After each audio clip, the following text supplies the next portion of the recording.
الحمد لله على إحسانه والشكر له على توفيقه وامتنانه وأشهد أن لا إله إلا الله وحده لا شريك له تعظيما لشانه وأشهد أن محمدا عبده ورسوله والداعي إلى رضوانه وسلم عليه وعلى آله وأصحابه وأزواجه وذرياته وأتباعه أما بعد فأعوذ بالله السميع العليم من الشيطان الرجيم يا أيها الذين آمنوا اتقوا الله حق تقاته ولا تموتن إلا وأنتم مسلمون يا أيها الناس اتقوا ربكم الذي خلقكم من نفس واحدة وخلق منها زوجها وبث منهما رجالا كثيرا ونساء واتقوا الله الذي تساءلون به والأرحام إن الله كان عليكم رقيبا يا أيها الذين آمنوا اتقوا الله وقولوا قولا سديدا يصلح لكم أعمالكم ويغفر لكم ذنوبكم ومن يطع الله ورسوله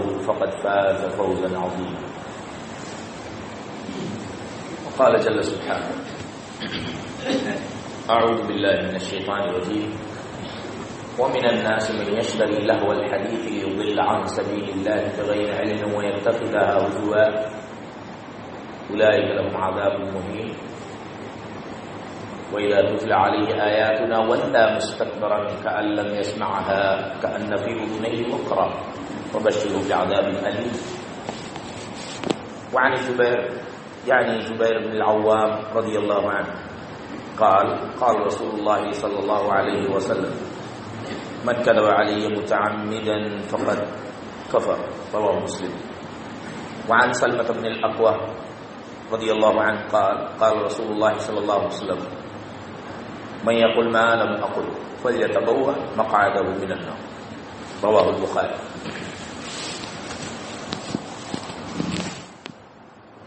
محترم برادران اسلام، معزز علماء کرام، فضیلت الشیخ عبد الواحد سلفی اور دیگر چھوٹے بڑے علماء کرام، تمام اس علاقے اور بستی کے تمام مسلمان مائیں بہنیں، السلام علیکم ورحمۃ اللہ وبرکاتہ۔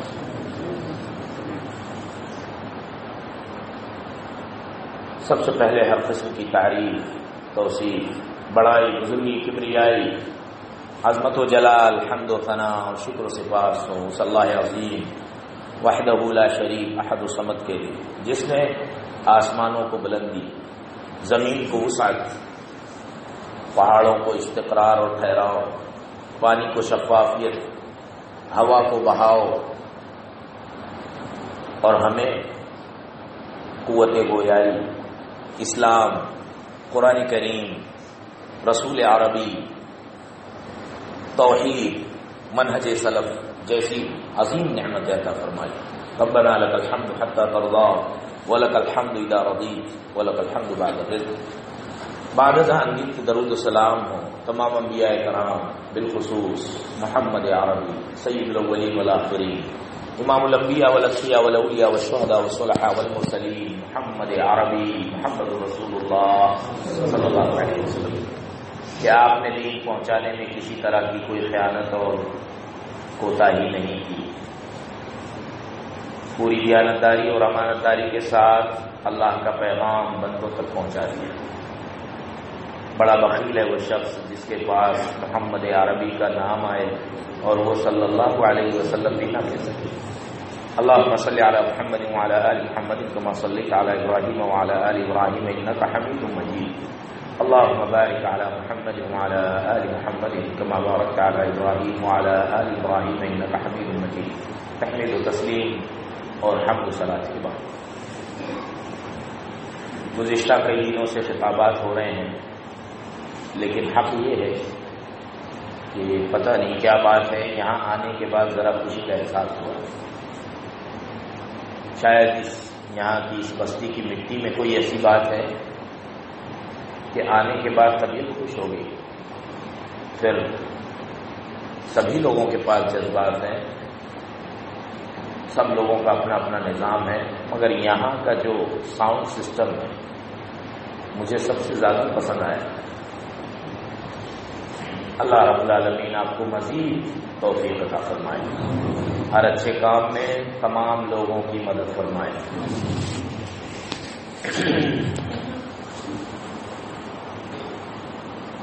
جو چیزیں نبی صلی اللہ علیہ وسلم کے زمانے میں نہیں تھیں، بعد میں ایجاد ہوئی ہیں، ان کے بارے میں ڈائریکٹ کوئی حکم نہیں لگایا جا سکتا۔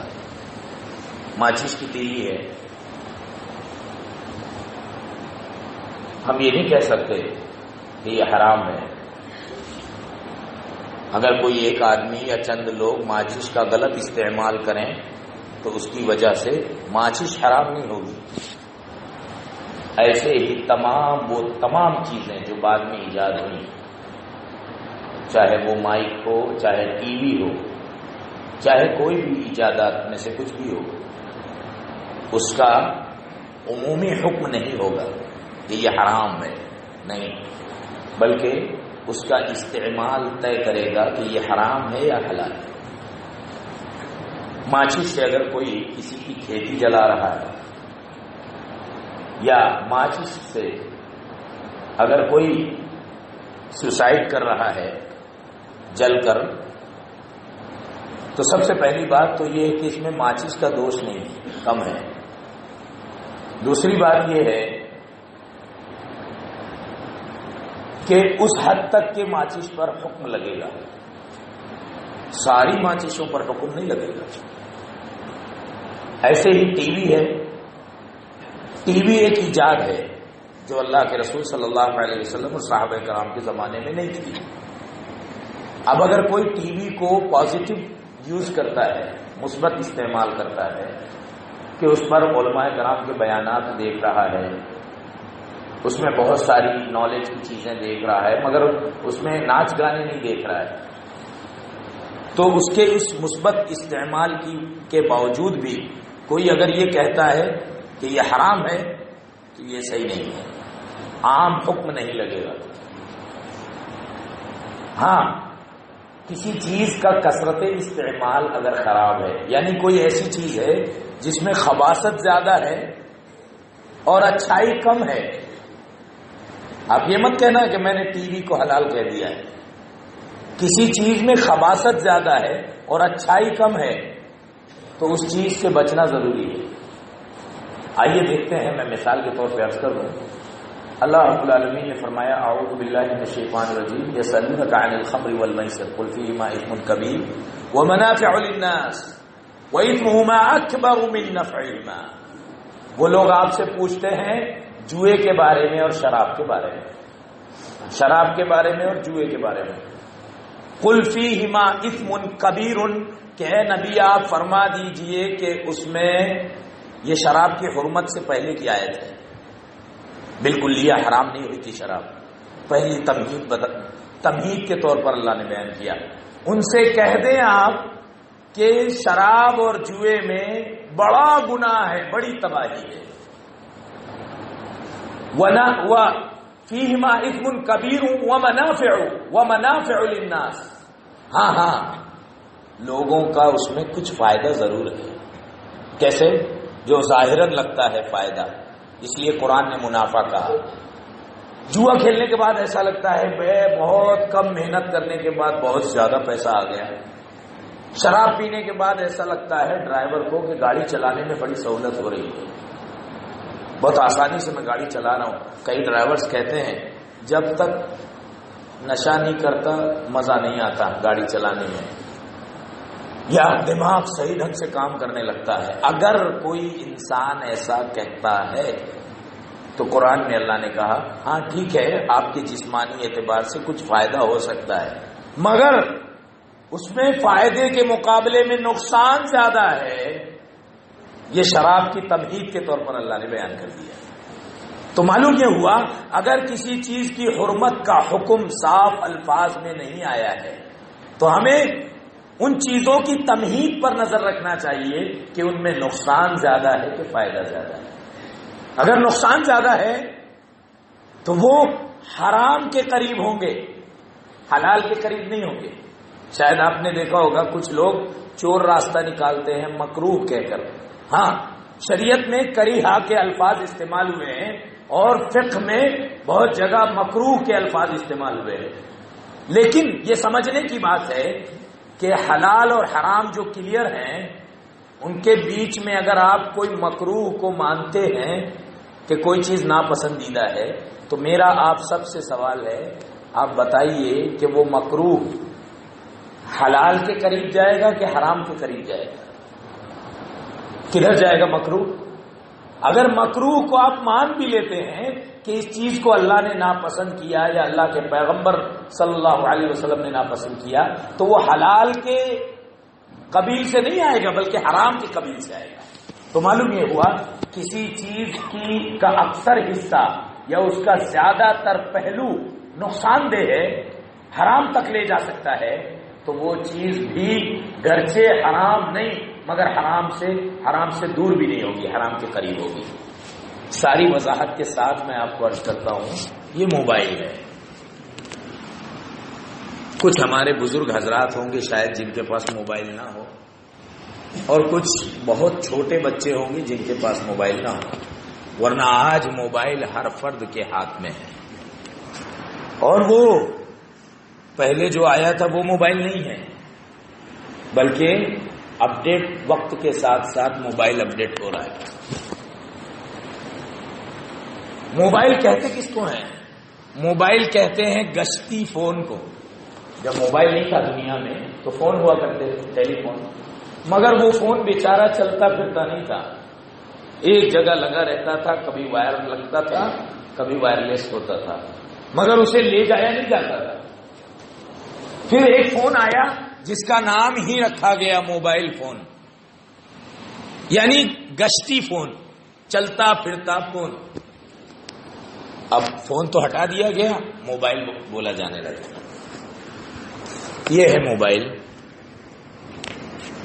موبائل بے اثر ہے۔ موبائل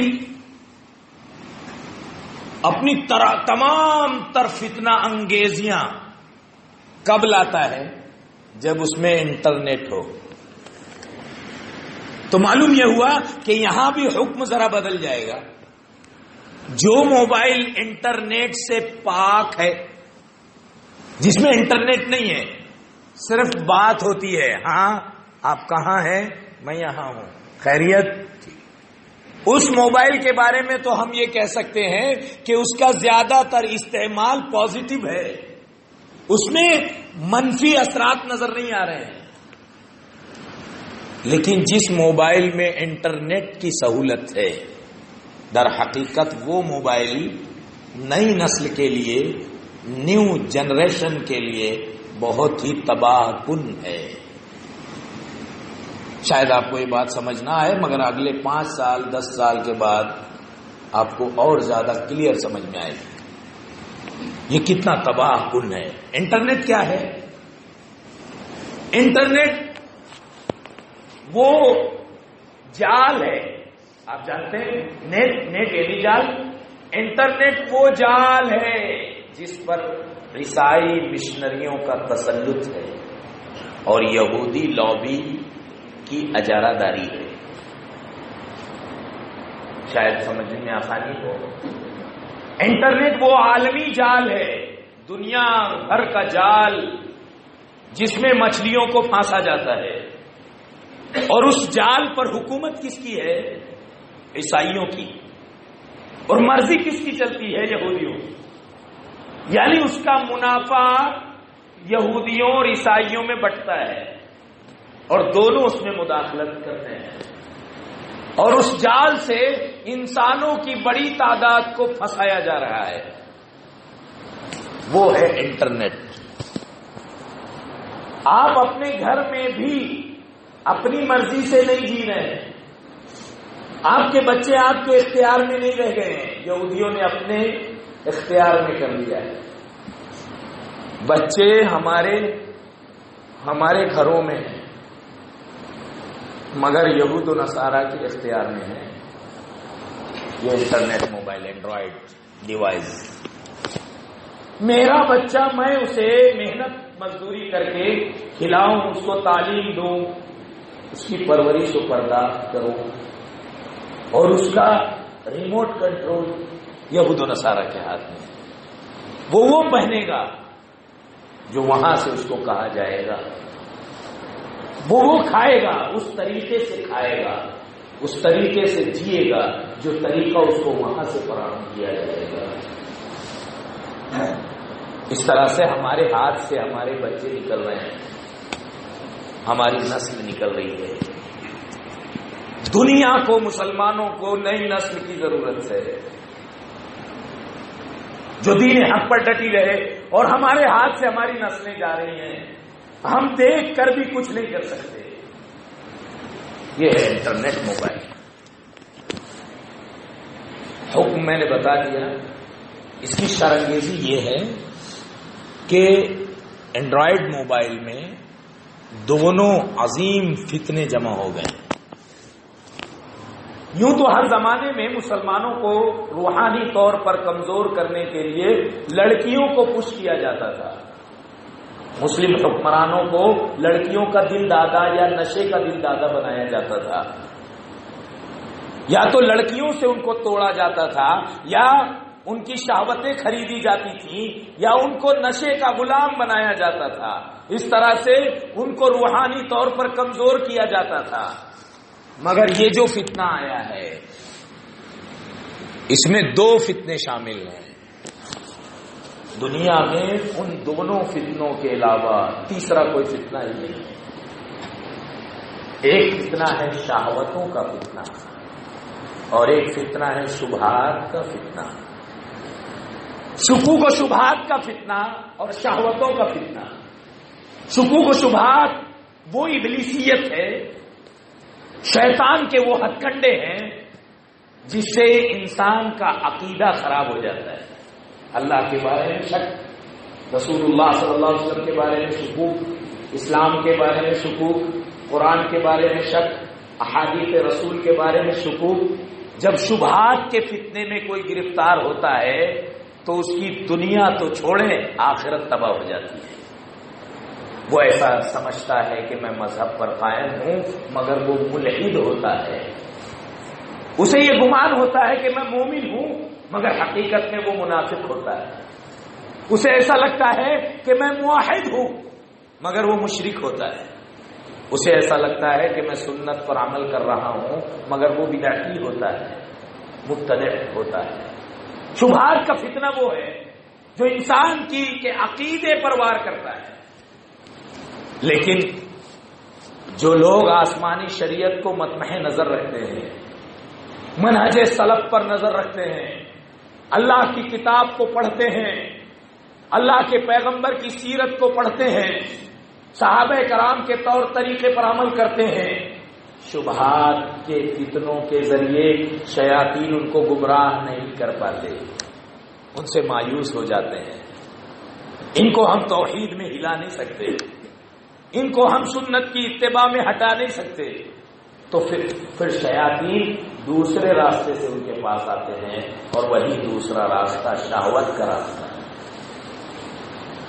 ان کو سیکس کے ذریعے، جسمانی لذت کے ذریعے، آنکھوں کی لذت کے ذریعے، فکری اور نظریاتی لذتوں کے ذریعے اپنے گرفت میں اور اپنے شکنجے میں شیاطین لے لیتے ہیں. اور یہ معاف کیجیے، المیہ یہ ہے کہ یہ موبائل شبہات اور شہوات دونوں فتنے کو گھیرا ہوا ہے. آپ کہیں گے شبہات کا فتنہ کیسے ہے؟ اسی موبائل نے افراط و تفریط کو جنم دیا ہے. پہلے ماحول کیا تھا؟ عوام کے اندر سم و طاعت کا جذبہ تھا.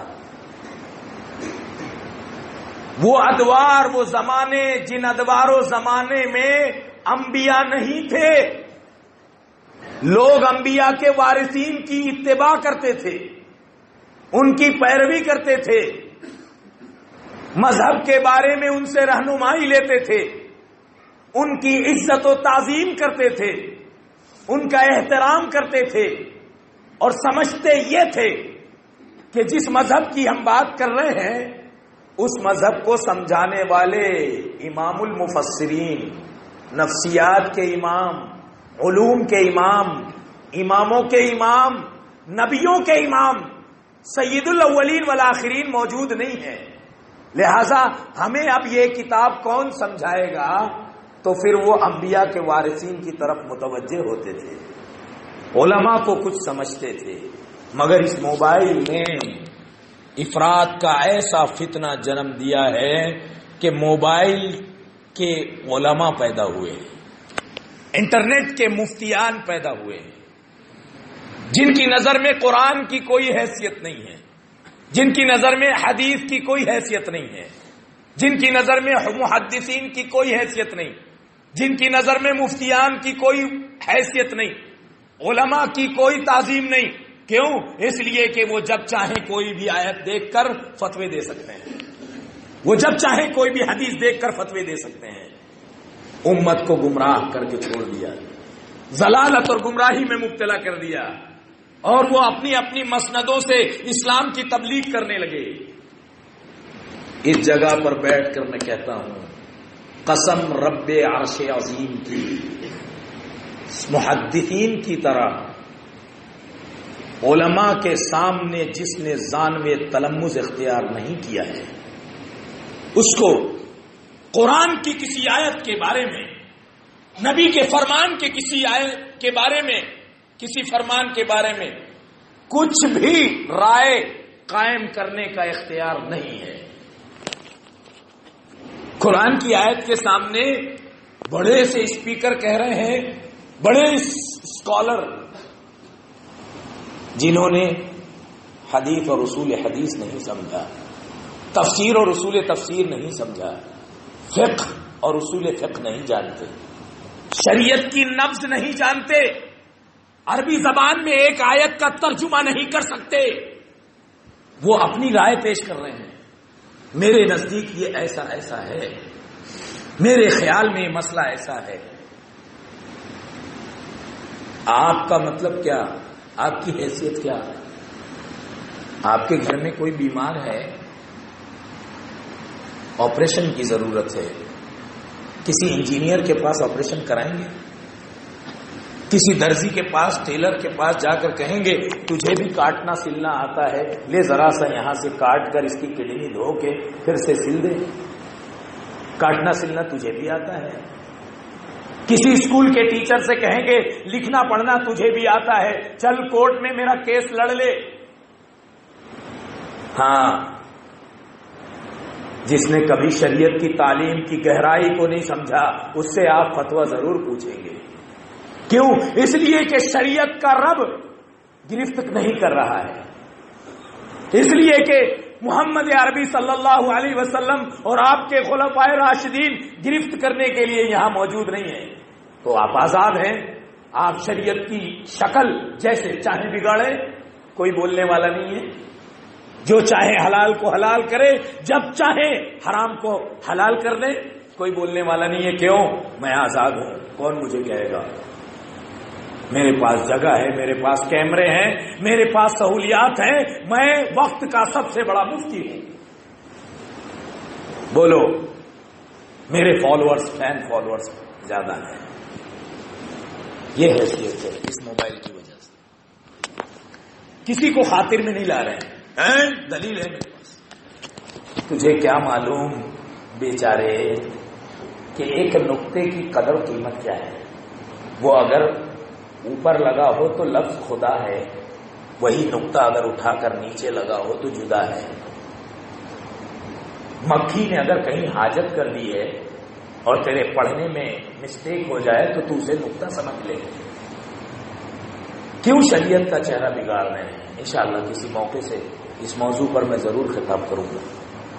اور میں سمجھتا ہوں وقت کی ضرورت ہے. ہر عالم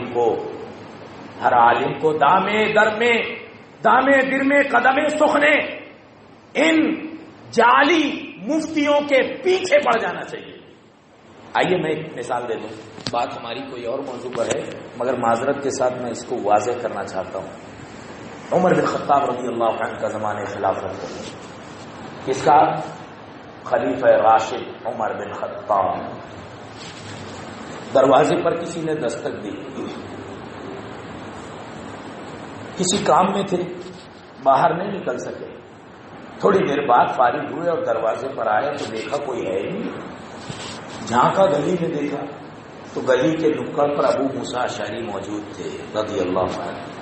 یہ وہ ابو موسیٰ اشعری ہیں کہ نبی صلی اللہ علیہ وسلم فرماتے تھے اشعری قبیلے کے لوگ جب اللہ کا کلام پڑھتے ہیں تو رحمت سے میرے رب کا عرش ہلنے لگتا ہے. یہ وہ لوگ ہیں ابو موسیٰ اشعری. حضرت عمر بن خطاب رضی اللہ عنہ جا کر کے گریبان پکڑتے ہیں. اے ابو موسیٰ دروازے پر تم تھے؟ کہا ہاں میں تھا. تم نے دستک دی تھی؟ ہاں میں نے دستک دی تھی. تو پھر واپس کیوں چلے آئے؟ میں کسی کام میں مصروف تھا, میں آ ہی رہا تھا. دستک دے کر واپس چلے جاؤ گے؟ اس طرح سے لوگوں کے مسلمانوں کو پریشان کرو گے؟ تو انہوں نے کہا اے امیر المومنین میں نے نبی صلی اللہ علیہ وسلم سے سنا ہے کیا کہ جب تم کسی کے گھر پہ جاؤ 3 بار دستک دو, 1 بار 2 بار 3 بار, کوئی جواب نہ آئے تو واپس آ جاؤ. حضرت عمر رضی اللہ عنہ غضبناک ہو گئے, غصہ ہو گئے. کہا ابو موسیٰ خبردار, جو تم بیان کر رہے ہو اس پر کسی گواہ کو پیش کرو. گواہ لاؤ. گواہ نہیں لاؤ گے تو ایسی مار ماروں گا کہ امت کے لیے تم عبرت بن جاؤ گے. حضرت ابو موسیٰ اشعری بہت سہم گئے, ڈر گئے, جانے لگے. کچھ صحابہ کرام ملے, محمد بن مسلمہ, ابو سعید خدری رضی اللہ عنہ. ابو موسیٰ کیا بات ہے, پریشان لگ رہے ہو؟ کہا ایسی ایسی بات ہو گئی ہے. کہا ارے یہ بات تو ہم نے بھی سنی تھی اللہ کے رسول صلی اللہ علیہ وسلم. چلو چلو ہم گواہی دیتے ہیں. آ کر گواہی دی کہ امیر المومنین یہ ابو موسیٰ صحیح کہہ رہے ہیں. حضرت عمر بن خطاب رضی اللہ عنہ نے کیا فرمایا ہے, ابو موسیٰ کو گلے سے لگا لیا, کندھے کو تھپ تھپایا. کہا ابو موسیٰ مجھے یقین تھا کہ تم اپنی طرف سے نہیں کہہ رہے ہو, مگر میں یہ کہنا چاہتا ہوں, مجھے جو اندیشہ تھا وہ یہ کہ کہیں کسی امیر المومنین کے خوف سے کسی بات میں کوئی رسول کا نام نہ لگا دیں, کسی کے ڈر سے, کسی کے خوف سے. ہمارے پیغمبر اتنے ہلکے نہیں ہیں کہ جو چاہے اپنے مقصد کے لیے یوز کر لے. رسول اللہ نے فرمایا شریعت کے بارے میں زبان کھولنے سے پہلے 1000 بار سوچ لینا, اس کے بعد بولنا. اس لیے میرے بھائیوں, جن لوگوں کو بھی تبلیغ کا شوق ہے انہیں چاہیے کہ وہ محدثین کے طرز پر دین کو حاصل کریں, اس کے بعد دین کے بارے میں کچھ بات کریں. تو دین کا, موبائل کا سب سے بڑا فتنہ شبہات کا فتنہ ہے. مسلک حق نہیں ہے مگر یہ تشہیر کر رہا ہے, منہج غلط ہے مگر 500 لوگوں کو سینڈ کر دیے. کعبہ کس منہ سے جاؤ گے غالب, شرم تم کو مگر نہیں آتی. مسئلہ بالکل قرآن حدیث کے خلاف ہے اور 1000 لوگوں کو سینڈ کر دیا. دیکھیے قرآن کریم میں اللہ نے فرمایا وَلَا تَقُولُوا لِمَا تَصِفُ أَلْسِنَتُكُمُ الْكَذِبَ هَذَا حَلَالٌ وَهَذَا حَرَامٌ لِتَفْتَرُوا عَلَى اللَّهِ الْكَذِبَ إِنَّ الَّذِينَ يَفْتَرُونَ عَلَى اللَّهِ الْكَذِبَ لَا يُفْلِحُونَ. تمہاری زبان جو کہہ دے میرے خیال میں جائز ہے, اس کو عام مت کرو.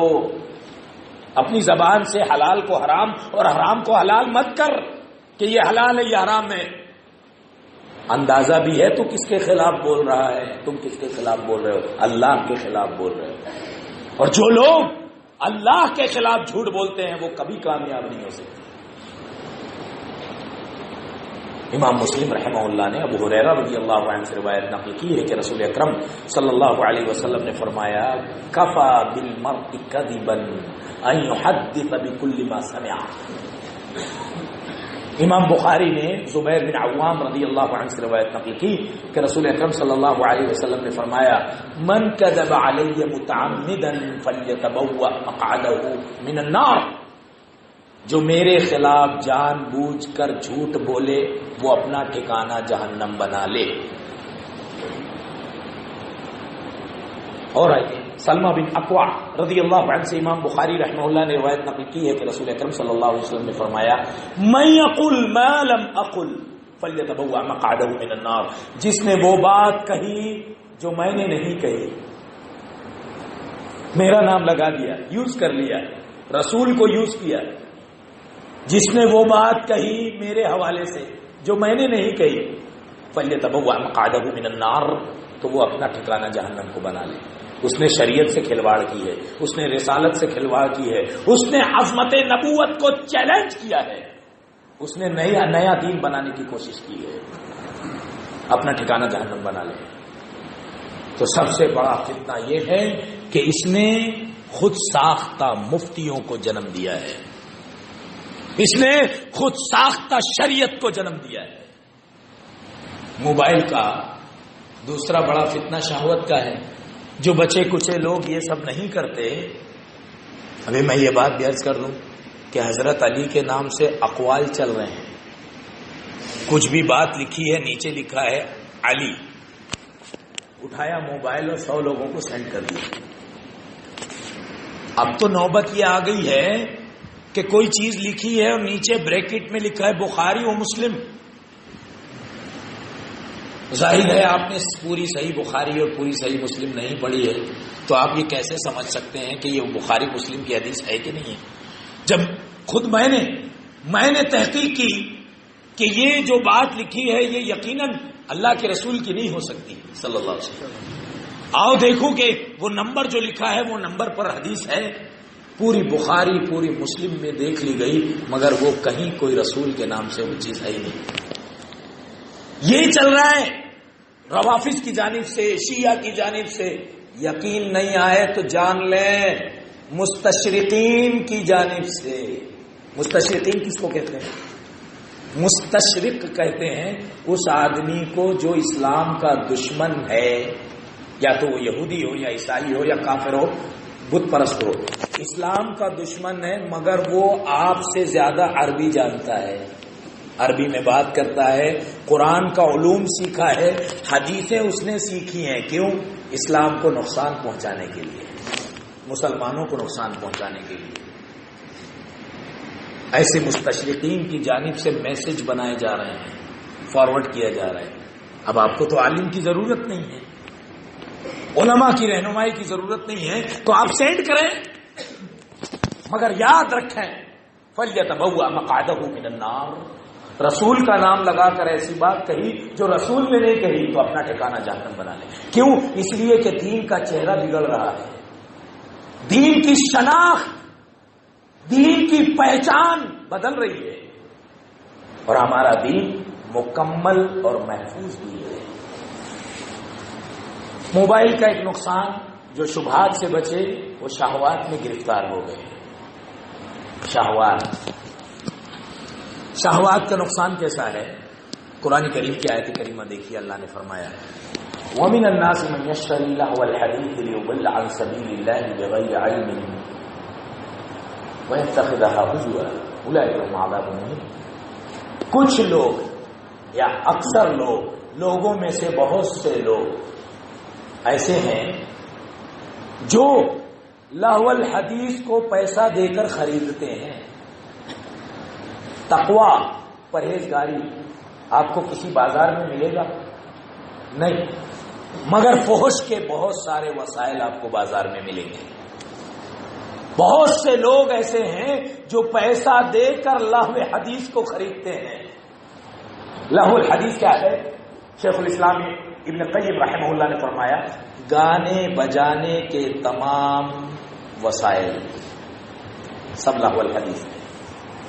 جس میں بھی لڑکی آ رہی ہے، میوزک آ رہا ہے، میوزک کے نام پر گانے، ٹونز آ رہے ہیں، ایسی تمام چیزیں لہو الحدیث میں شامل ہیں۔ بہت سے لوگ، قرآن کہہ رہا ہے، پیسہ دے کر لہو العب خریدتے ہیں، لہو الحدیث خریدتے ہیں۔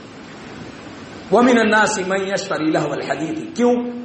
لِيُضِلَّ عَن سَبِيلِ اللَّهِ بِغَيْرِ عِلْمٍ، تاکہ گمراہ کریں، برباد کریں، تباہ کریں نسلوں کو، کس سے؟ اللہ کی راہ سے دور کریں بغیر علم، بغیر کسی نالج کے. نالج نہیں ہے کہ اس کا انجام کیا ہونے والا ہے، بس ان کا شوق ہے، ان کا لائف اسٹائل ہے، ان کا بزنس ہے. آگے کی آیتیں دیکھیے کتنے حساس باتیں ہیں. لِيُضِلَّ عَن سَبِيلِ اللَّهِ بِغَيْرِ عِلْمٍ وَيَتَّخِذَهَا هُزُوًا، اور لہو و لعب کے ان سامان کو اس نے کھلواڑ بنا لیا ہے، ان سامان سے دین سے کھلواڑ کرتا ہے. اولئک لہم عذاب مہین، یہ وہی لوگ ہیں جن کو ذلت اور رسوائی والا عذاب ملے گا. وَإِذَا تُتْلَىٰ عَلَيْهِ آيَاتُنَا وَلَّىٰ مُسْتَكْبِرًا. دیکھیے بالکل کیسا نظر، 1450 سال بعد بھی آیتیں کیسے منطبق ہو رہی ہیں، فٹ ہو رہی ہیں. وَإِذَا تُتْلَىٰ عَلَيْهِ آيَاتُنَا، دونوں کان میں ایئر فون لگے ہیں. 1450 سال پہلے کا قرآن ہے. نظام دیکھیے اللہ کا. وَإِذَا تُتْلَىٰ عَلَيْهِ آيَاتُنَا، جب ہماری آیتیں پڑھ کر سنائی جاتی ہیں، مسجد کے امام صاحب درس دے رہے ہیں، یا معاشرے میں کھڑا رہ کر کوئی دین کی باتیں کر رہا ہے، یا کسی مجلس میں دین کی باتیں، سیرت کی باتیں ہو رہی ہے، واللہ مستکبرا، ایسے پلٹتا ہے تکبر سے جیسے اس کو دین کی ضرورت ہی نہیں ہے. اس کو سب معلوم ہے، یہ سب بار یہ سب مجھے معلوم ہے. واللہ مستکبرن، تکبر کا مظاہرہ کرتے ہوئے پلٹتا ہے. کأن لم یسمعها، جیسے کہ اس نے سنا ہی نہیں، جیسے کہ اس نے سنا ہی نہیں کہ اس کو جنت کی طرف بلایا جا رہا ہے، جہنم سے بچانے کی طرف دعوت دی جا رہی ہے. ایسے انجان بن گیا جیسے اس نے سنا ہی نہیں. کان فی اذنیہ وقرا، جیسے کہ اس کے دونوں کان میں ڈھکن یا کوئی ڈاٹ لگا ہوا ہے. ہاں 1400 سال کے بعد صحیح میں لگا ہوا ہے، ظاہری لگا ہوا ہے. شریعت آیت میں تو کہا گیا تھا ایسا لگتا ہے کہ لگا ہوا ہے. حالات نے، زمانوں نے بتا دیے ہاں اندر تو لگا تھا، اب باہر بھی لگا ہے. ابھی کچھ دنوں پہلے پھٹ گیا، فوٹو آیا تھا، ایک آدمی دکان کے باہر بیٹھا ہے، گھنٹوں فون پہ ایئر فون پر بات کر رہا ہے، دونوں طرف بلاسٹ ہوا اور اوپر کا پورا حصہ پھٹ کے چورا چورا ہو گیا. آدمی ایک طرف لڑک گیا. یہ ایئر فون کان فی اذنیہ وقرا فبشرہ بعذاب الیم. اے نبی، ایسے شخص کو جو دین کی بات کو نظر انداز کرے، کیسے؟ جیسے کہ اس نے سنا ہی نہیں اور اپنی دنیا میں مگن ہے.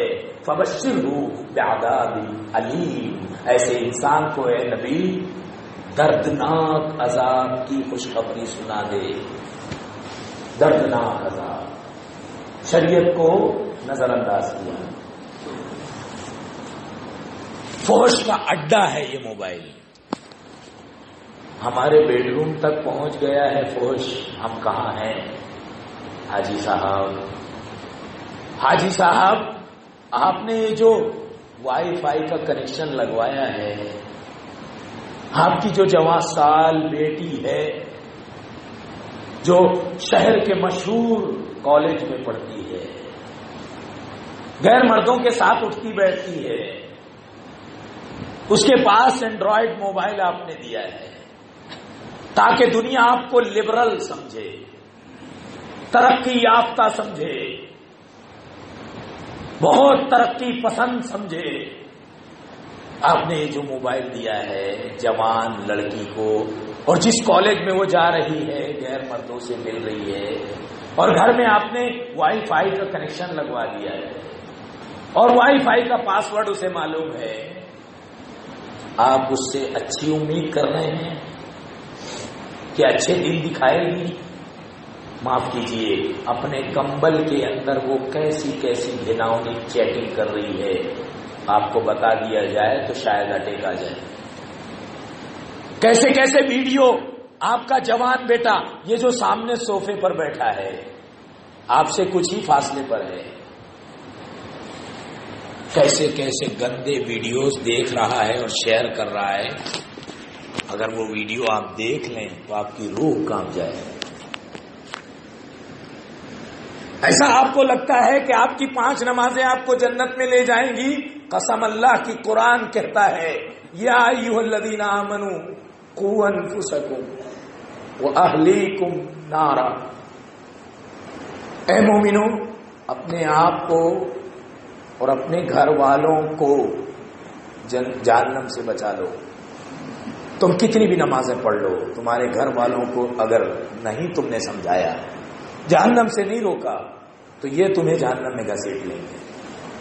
ہمارے سجدے وہاں کام نہیں آئیں گے، ہماری پرہیزگاری وہاں کام نہیں آئے گی اگر ہماری زبانیں بند ہیں. اٹھیے کسی دن اچانک اپنے جوان بیٹے کا موبائل لے کر پاسورڈ کھولیے، چیک کیجئے، دیکھیے کہ آپ کا بیٹا اور آپ کی جوان لڑکی کہاں پہنچی ہے، کس سے کنیکشن ہے، کن لوگوں سے اس کے تعلقات ہیں. فحش ہمارے بیڈ روم میں آ گیا اور ہم خوش فہمی میں جی رہے ہیں. ارے یہ خوش فہمی تو یہودیوں کو بھی تھی. لن يدخل الجنة الا من كان هودا او نصارى، جنت میں ہرگز جائے گا نہیں مگر وہی جو یہودی ہے یا عیسائی ہے. اللہ نے کہا تلک امانیہم، یہ تمہاری سوچ ہے، تمہاری آرزویں ہیں، تمہاری اپنی تمنائیں ہیں. جنت تمہاری ٹھیکیداری ہے جنت پہ. ہم بھی سوچ رہے ہیں میں جنتی، مگر ہمارے حالات بتا رہے ہیں کہ یہ ہمارے بچے ہم کو جہنم میں لے جائیں گے، یہ ہمارے بچے جہنم میں گھسیٹیں گے. ان الذين يحبون ان تشيع الفاحشة في الذين آمنوا لهم عذاب أليم في الدنيا والآخرة. اللہ نے کہا جو لوگ فحش پھیلاتے ہیں، مومنوں کے معاشرے میں گندگی پھیلاتے ہیں، گندے ویڈیو شیئر کرتے ہیں، اولئک لهم عذاب أليم، انہیں دردناک عذاب ہوگا. کہاں؟ فی الدنیا والآخرہ، صرف آخرت میں نہیں، دنیا میں اور آخرت میں. یہ آپ کی بلڈنگیں ان بچوں کو اعداء اسلام سے نہیں بچا پائیں گی.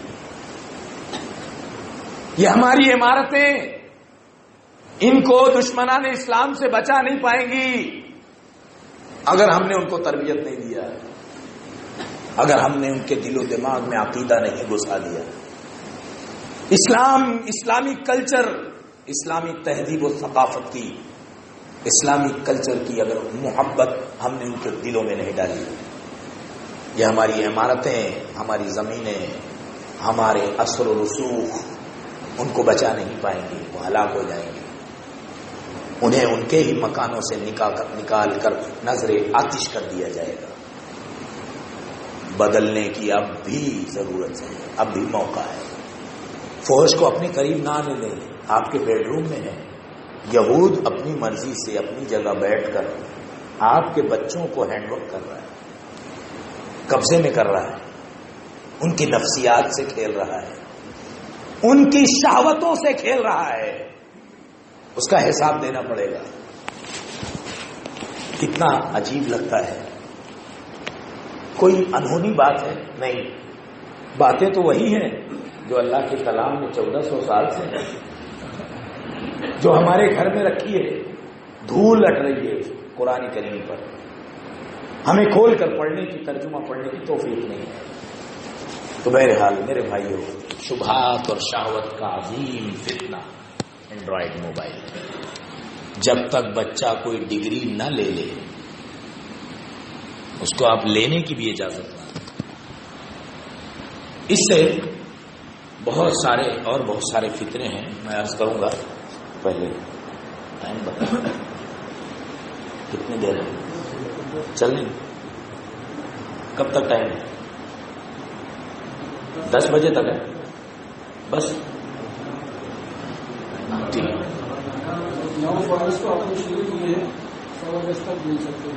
10:15 کے بعد نہیں. بس جزاک اللہ خیر. میرے بھائیوں، شبہات و شہوت کے آگے بڑھتے ہیں. موبائل سے جھوٹی خبروں کی تشہیر ہو رہی ہے. امام مسلم رحمہ اللہ نے ابو ہریرہ رضی اللہ عنہ سے روایت نقل کی، رسول اکرم صلی اللہ علیہ وسلم نے فرمایا کفا بالمرء کذبا ان يحدث بكل ما سمع.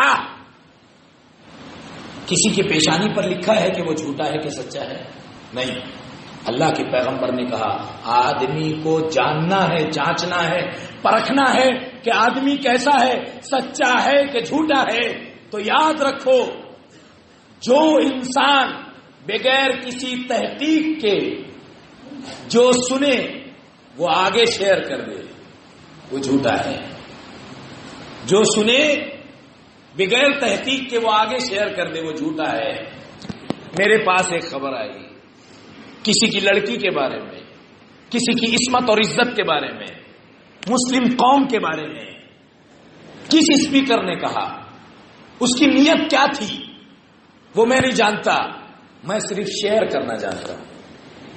ہمارا نوجوان صرف شیئر کرنا جانتا ہے.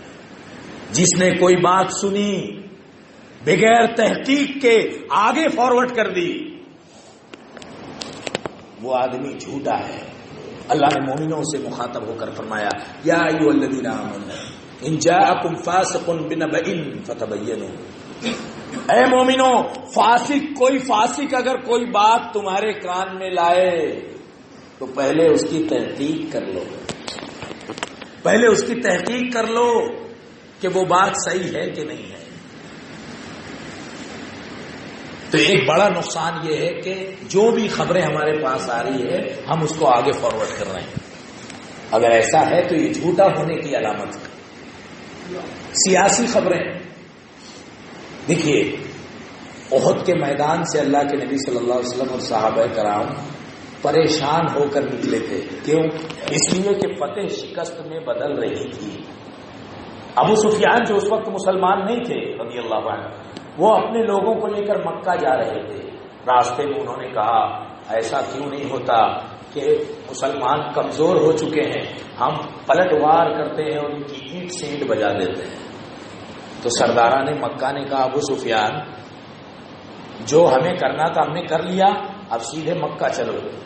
حضرت ابو سفیان رضی اللہ عنہ مسلمان جو اس وقت نہیں تھے، انہوں نے ایک آدمی کو بلایا، اس کو اجرت دی، پیسے دیے اور کہا جاؤ ہم حملہ نہیں کریں گے مگر کم از کم ہم اتنا تو کر سکتے ہیں کہ جھوٹی افواہ پھیلا دے، مسلمانوں کو ڈراؤ، جاؤ پیسے لو، جاؤ ڈراؤ. آدمی آیا، اس نے اعلان کیا مسلمان مدینے میں داخل ہو رہے ہیں. الذین قال لهم الناس ان الناس قد جمعوا لكم. چلا چلا کر کہا لوگوں نے سنو سنو سنو، مکہ والے مدینہ پر حملہ کریں گے ابھی فوراً، تمہارے خلاف ایسی ایسی سازش ہے، تمہارے خلاف ایسی ایسی پلاننگ ہے. فخشوہم، مسلمانوں کو انہوں نے ڈرانے کی کوشش کی. فزادہم ایمانا، تو مومنوں کا صحابہ کا ایمان اور بڑھ گیا. وقالو، اور انہوں نے کہا حسبنا اللہ ونعم الوکیل. میدان میں بھی ہم کو اللہ کافی تھا، مدینہ میں بھی ہم کو اللہ ہی کافی ہے. ہمارے پاس بھی خبر آ رہی ہے سیاسی، بغیر کسی تحقیق کے. اس کا مقصد کیا ہے؟ مسلمانوں کو بزدل بنانا ہے.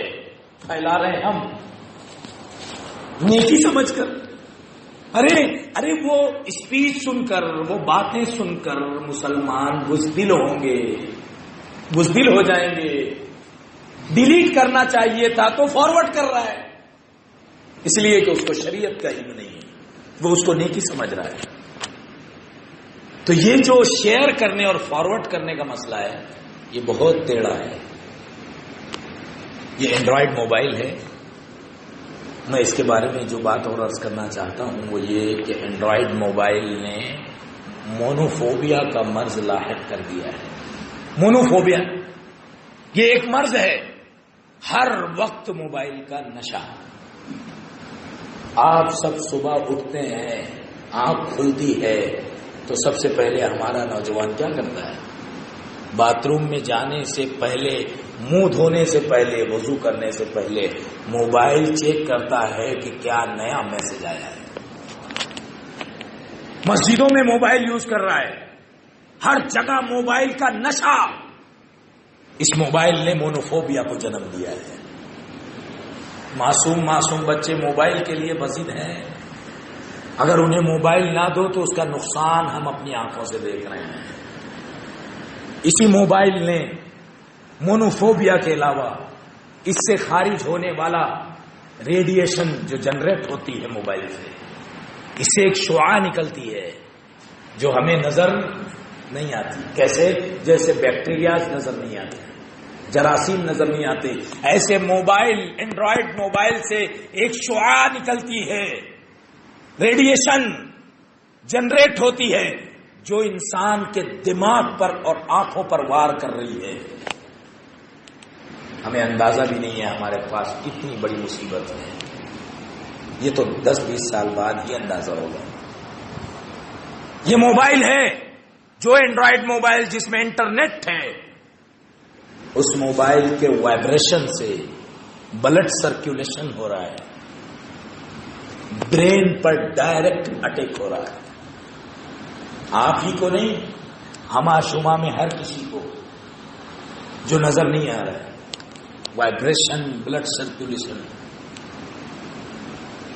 برین کی شکایت ہو رہی ہے، آنکھوں کی شکایت ہو رہی ہے. ابھی ایک ویڈیو آیا، ایک بچہ موبائل نہیں ہے ہاتھ میں اور یہیں پر اس کا دماغ رک گیا ہے. وہ 24 گھنٹہ ایسے ہی کر رہا ہے. بچہ کتنا ہے؟ 14 سال کا. کتنا موبائل کا گیم کھیلا ہوگا اس نے کہ اس کا دماغ یہیں آ کر رک گیا ہے. یہ بہت بڑی مصیبت ہے. تو جسمانی نقصان کے علاوہ، روحانی نقصان کے علاوہ، عقیدے کا نقصان، شبہات، شہوات کا فتنہ، مجموعہ. اور آگے بڑھیے، کچھ سماجی خبریں آ رہی ہیں. سماجی خبریں کیسے؟ ٹماٹر پر اللہ لکھا ہوا ہے، 1000 لوگوں کو شیئر کر رہے ہیں. دیکھو ٹماٹر پر اللہ لکھا ہے، بکری کے اوپر اللہ لکھا ہے، محمد لکھا ہے، حسن حسین علی لکھا ہے. ارے بادل میں دیکھو محمد لکھا ہے. ارے بے وقوف، قرآن میں بھی اللہ لکھا ہے، احادیث میں بھی محمد لکھا ہے. تجھے تو اس کی توفیق نہیں ہوئی، تو ٹماٹر میں اللہ تلاش کر رہا ہے. یہ ٹماٹر تو اللہ ہی کا ہے، اس میں اللہ نہ بھی لکھا ہو تو اللہ کے علاوہ کوئی بنا نہیں سکتا. اور یہ جو بکرے پر اللہ محمد لکھا ہے، یہ تو کسان نے بڑی تراشا ہے اسے، اور اللہ محمد کو لکھوایا ہے لاکھوں روپے زیادہ بنانے کے لیے.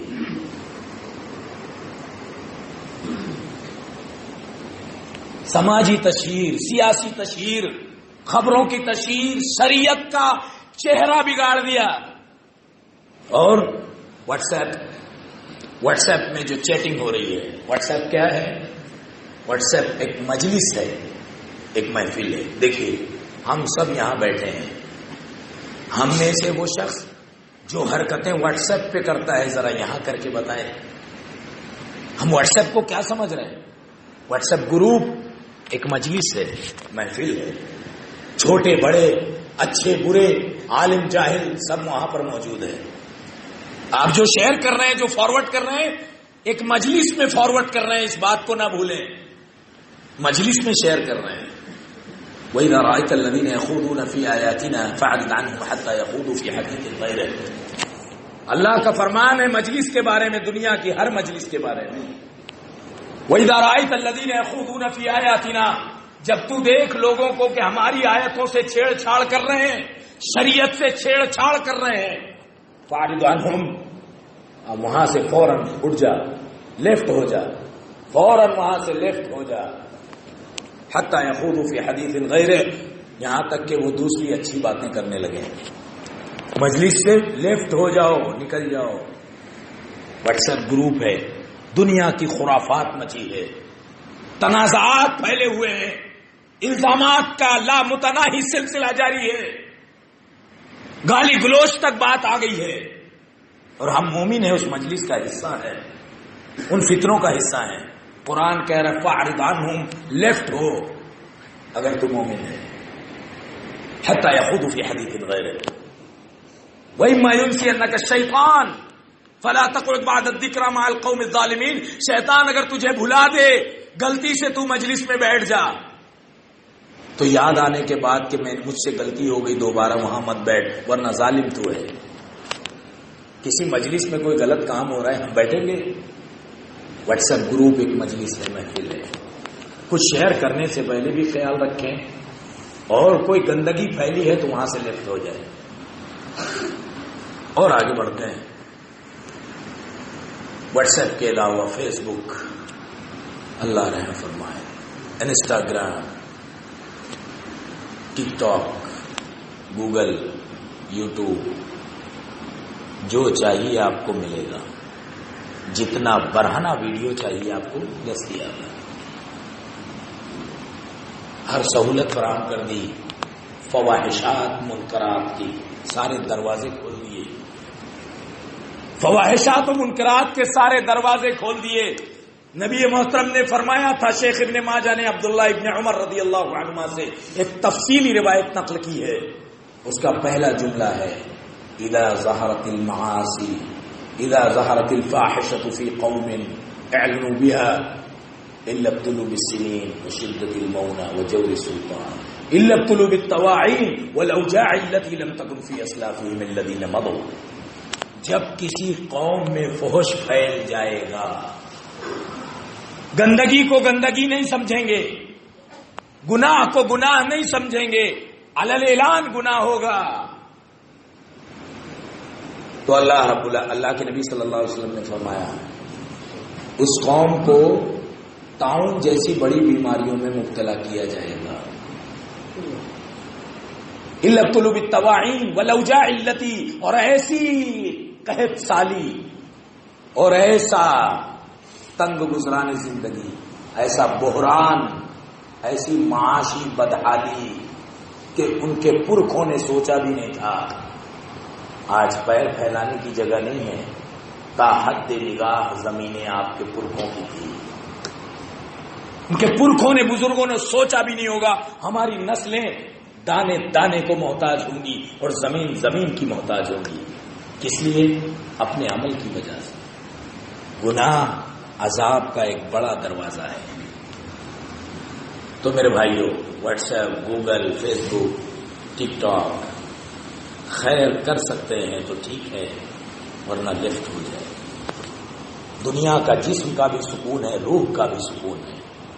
جن کے پاس چھوٹے موبائل ہیں ان سے پوچھو کہ وہ کتنے خوشحال ہیں، ساری آفتیں ان کے پاس نہیں ہیں، سارے تنازعات، جھگڑے، لڑائی، غلط باتوں کی تشہیر ان کے پاس نہیں ہے۔ آخر میں عرض کروں گا، دلوں کی سختی انہی موبائل کی وجہ سے، جانی نقصانات انہی موبائل کی وجہ سے ہو رہے ہیں۔ پیٹرول پمپ پہ دیکھا ایک ویڈیو، آگے بچی بیٹھی ہے بائک پر اور پیٹرول بھرا جا رہا ہے، بچی نے، کوئی کال آئی، بچی نے اٹھا لیا، پیٹرول بھرا جا رہا تھا، موبائل کی کال آئی، بچی نے ریسیو کر لیا، وہیں بلاسٹ ہو گیا، بچی زخمی ہو گئی، باپ دور جا کے گرا، آگ لگ گئی۔ ایک نوجوان کو دیکھا ایئرپورٹ پر، وہ اپنی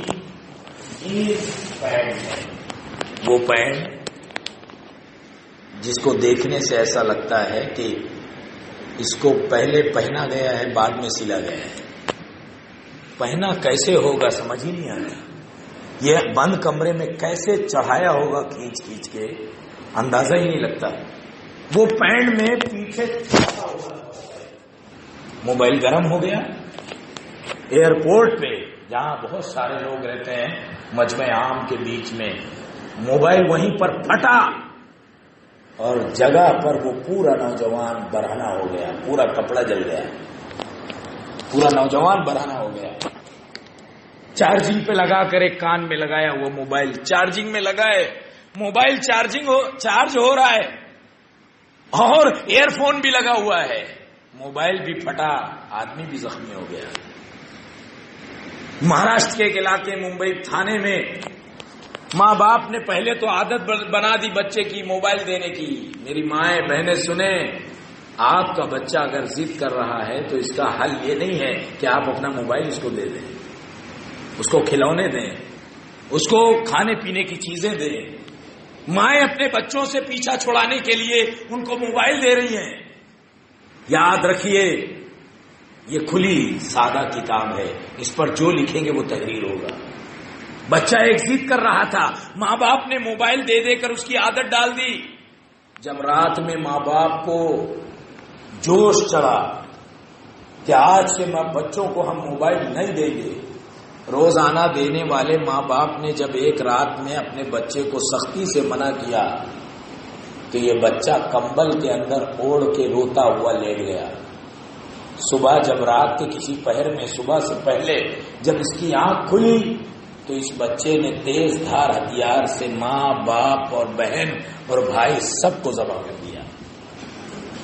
اس کو صرف اتنا سمجھ رہا تھا کہ یہ مجھے موبائل نہیں لینے دیتے، ان سب کو کاٹ کے چھری پھینک دی اور موبائل پہ گیم کھیلنے لگا.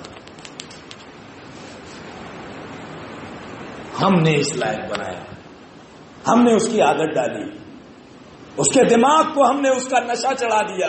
وہ مونوفوبیا کا شکار ہو گیا، وہ مریض ہو گیا، اس کو ہوش نہیں رہ گیا کہ میں کیا کام کر رہا ہوں. ایک نابالغ بچہ. ہم کہاں ہیں؟ اس آفت کو جتنا ہو سکے اپنے جسم سے دور کریں. ہمارے نوجوان رات میں 3 بجے تک موبائل دیکھتے ہیں، اس کے بعد موبائل ہاتھ سے چھوٹ جاتا ہے. یاد رکھیے ایک نوجوان کے ہاتھ سے موبائل چھوٹا، اس نے تکیے کے نیچے گھسیڑ دیا ابا اماں کے ڈر سے. صبح ہونے سے پہلے تکیا بلاسٹ ہوئی، دماغ کھوپڑی سے نکل کے دور کہیں جا کر گر گیا، سوراخ ہو گیا پورا تکیے کے نیچے موبائل رہنے کی وجہ سے. یہ ریڈیشن، یہ وائبریشن، یہ بلڈ سرکولیشن، یہ آفت ہے موبائل کی وجہ سے جو ہو رہا ہے. بہت ساری ظاہری مخفی برائیاں ہیں جس نے موبائل نے جن کو جنم دیا ہے. وقت اور مال کا ضیاع ہے. کتنا وقت ضائع ہو رہا ہے. میں نہیں کہتا، قرآن میں اللہ نے کہا وقال الرسول یا ربی یا ربی یا ربی ان قوم اتخذوا هذا القرآن مہجورا. کل قیامت کے دن رسول کہیں گے اللہ کے سامنے، اے میرے رب میں کیا کروں، میری امت نے قرآن کو چھوڑ دیا تھا، میں کیا کر سکتا ہوں، میری قوم نے قرآن چھوڑ دیا تھا، ہم نے قرآن چھوڑ دیا. دعوے سے کوئی ہاتھ اٹھا کر کہہ دے کہ آج میں نے قرآن کی تلاوت کی تھی. 2%، 2% لوگ کہہ سکتے ہیں ہاں میں نے قرآن پڑھا تھا. 98% مسلم قرآن چھوڑ دیے، پڑھنا چھوڑ دیے، سیکھنا چھوڑ دیے. کوئی کہنے والا نہیں ہے، کوئی پوچھنے والا نہیں ہے، قرآن چھوڑ دیے. اے میرے رب، میری قوم نے قرآن ہی چھوڑ دیا تھا جو سارے مسائل کا حل تھا، ساری ہدایت کا سامان تھا، زندگی بھر کا سکون تھا، آخرت سنوارنے کا سامان تھا، قرآن ہی چھوڑ دیا، اب میں کیا کروں. رسول کہیں گے ہمارے پیغمبر 24 گھنٹے میں کتنا گھنٹہ قرآن لیا، کتنا گھنٹہ موبائل لیا، اس کا احتساب کریں تو شرم سے سر جھک جائے گا. رومن انگلش تو ہم لکھ لیتے ہیں، رومن انگلش میسج کرنے کے لیے، مگر عربی قرآن نہیں پڑھتے. مشکل ہے. ساری زبانیں آسان ہے، ہمارا مذہبی کلام مشکل ہے. خدا را اسلام کی طرف آئیے، سچی زندگی کی طرف آئیے، روحانیت کی طرف آئیے. یہ دنیا جھوٹی ہے، دنیا کے یہ سارے سامان جھوٹے ہیں، دنیا اور آخرت تباہ کرنے کا سامان ہے. کوئی نہیں کہے گا، کوئی نہیں کہے گا. وہی لوگ کہیں گے جس کو ملت کا درد ہے. یہ ہمارے چند ہزاروں کے علماء یہی کہیں گے. ان کے علاوہ ساری دنیا آپ کی دشمن ہے. اگر آپ کو ملت کا درد رکھنے والے علماء کچھ کہتے ہیں تو یاد رکھیے یہ علماء ہی ہیں جن کو امت کی فکر ہے اور کسی کو امت کی فکر نہیں ہے. ان سے محبت کیجیے، ان کا احترام کیجیے، ان کی قدر کیجیے. یہ بہت عظیم سرمایہ ہے، بہت عظیم سرمایہ ہے. علماء بہت عظیم سرمایہ ہے، ان کی قدر کیجیے. یہ اسلام کی پہچان ہے، یہ اللہ کے دین کی پہچان ہے. ان کی تعظیم کیجیے، ان کو خوش رکھیے. اللہ رب العالمین ہم سب کو دین کی صحیح سمجھ رہا. موبائل کے ظاہری باطنی ہر شر سے مجھے، میرے اہل و عیال کو، آپ اور آپ کے اہل و عیال کو اور تمام مسلمانوں کو محفوظ فرمائے. آمین. وآخر دعوانا